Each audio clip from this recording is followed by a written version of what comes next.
Sebelum dominasi Android dan iPhone, BlackBerry menjadi penguasa tak terbantahkan di dunia smartphone. Perangkatnya terkenal dengan keyboard fisiknya yang ikonik, fitur canggih, push email, serta sistem keamanan yang handal. Ini membuatnya menjadi pilihan utama, terutama di kalangan profesional dan pebisnis. Namun, seperti nasib Nokia, kejayaan BB tidak berlangsung selamanya. Kehadiran iPhone dan Android mengubah seluruh wajah industri smartphone. Sayangnya, BlackBerry kesulitan menyusul perkembangan ini yang mengakibatkan penurunan signifikan pangsa pasarnya. Dari posisi penguasa setengah dari pasar smartphone global, pada pertengahan 2000-an turun drastis menjadi kurang dari 1% pada tahun ke-2015.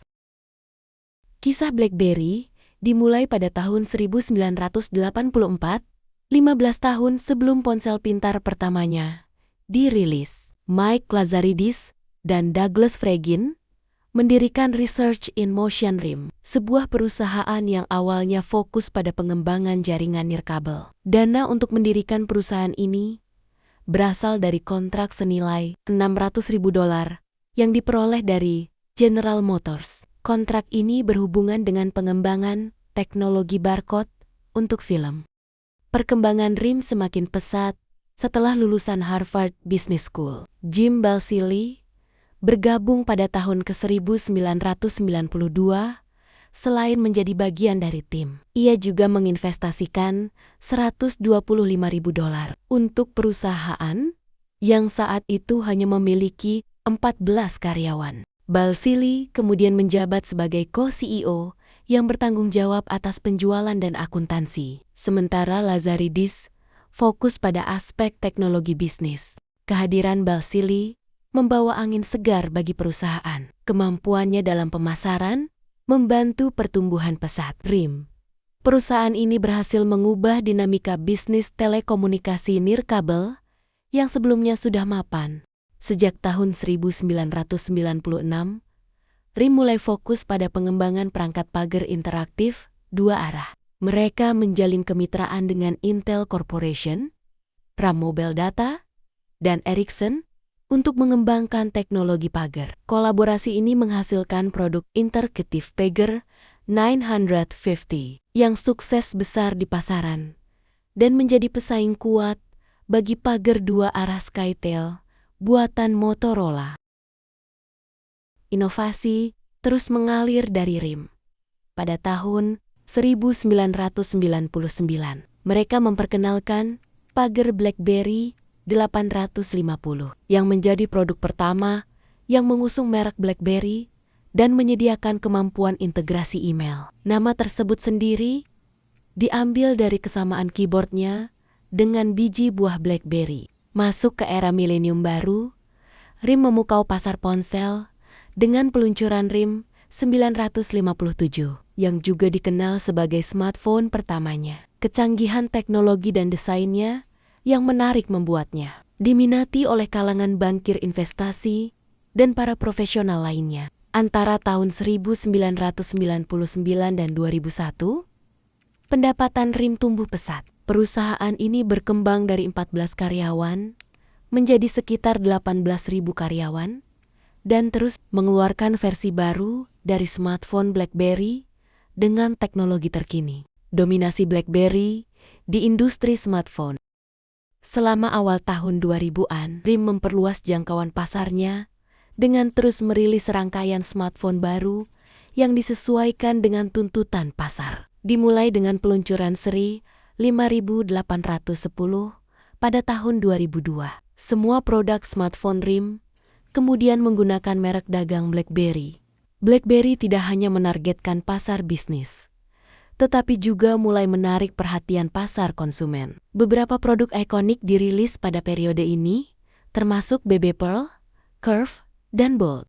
BB Pearl menjadi produk pertama yang menggunakan trackball mini di tengah-tengah keyboard untuk navigasi. Menggantikan track wheel sebelumnya, ponsel ini hadir dengan layar resolusi 240 x 260 piksel dan kamera 2 megapiksel. Pada tahun 2007, BlackBerry Curve membawa upgrade dari perangkat sebelumnya, menampilkan resolusi yang lebih tinggi dan dilengkapi dengan keyboard QWERTY lengkap. Seri Bold melengkapi jajaran smartphone ikonik BB. Dirilis pada 2008, model ini memiliki bentuk lebih lebar dari Curve, lengkap dengan QWERTY dan trackball khasnya. Kehadiran Bold membuat antusiasme penggemar BB meluap. Perangkat ini bahkan dianggap perangkat paling ikonik yang pernah diproduksi BB.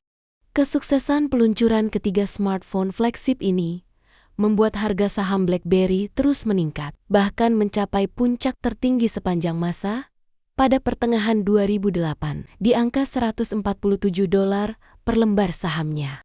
Namun, ancaman nyata bagi dominasi BlackBerry sudah muncul setahun sebelumnya dengan hadirnya iPhone dari Apple.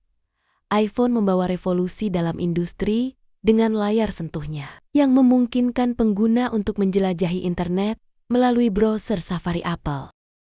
Peluncuran App Store pada tahun 2008 juga mendefinisikan ulang kebutuhan pasar ponsel cerdas tahap awal dengan menawarkan platform untuk aplikasi pihak ketiga. Awalnya, BlackBerry tidak menganggap kehadiran iPhone sebagai ancaman serius. Mereka percaya bahwa fitur yang ditawarkan oleh iPhone lebih cocok untuk konsumen yang lebih muda.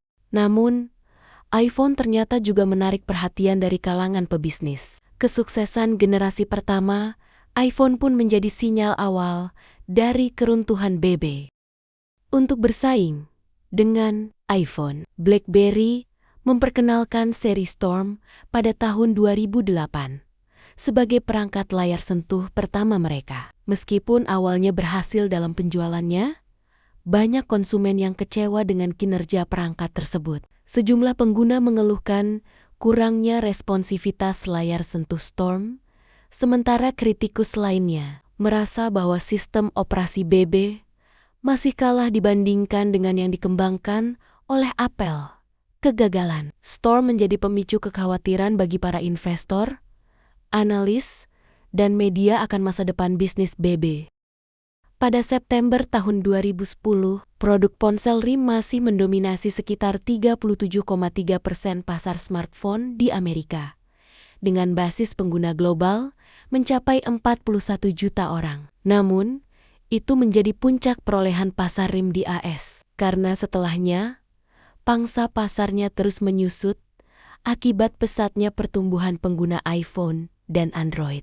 Untuk mengejar ketertinggalan dari para pesaingnya, RIM berusaha memperbaiki keluhan yang disampaikan pengguna Storm melalui rilis BlackBerry Torch yang menggabungkan layar sentuh dengan keyboard QWERTY. Awalnya, produk ini menunjukkan harapan dengan penjualan 150.000 perangkat dalam 3 hari pertama. Namun, penjualan Torch tidak mampu menyaingi penjualan iPhone dan Android.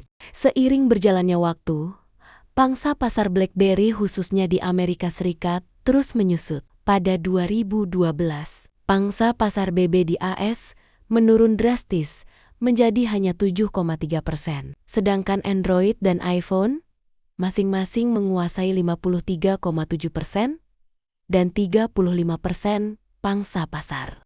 Meskipun demikian, penurunan di pasar lokal berhasil diimbangi oleh kesuksesan ekspansi global. Pada kuartal terakhir 2012, BlackBerry melaporkan memiliki 77 juta pengguna di seluruh dunia. Kondisi kontras antara kerugian di pasar lokal dan keberhasilan di pasar global menyebabkan harga saham BB mengalami volatilitas tinggi.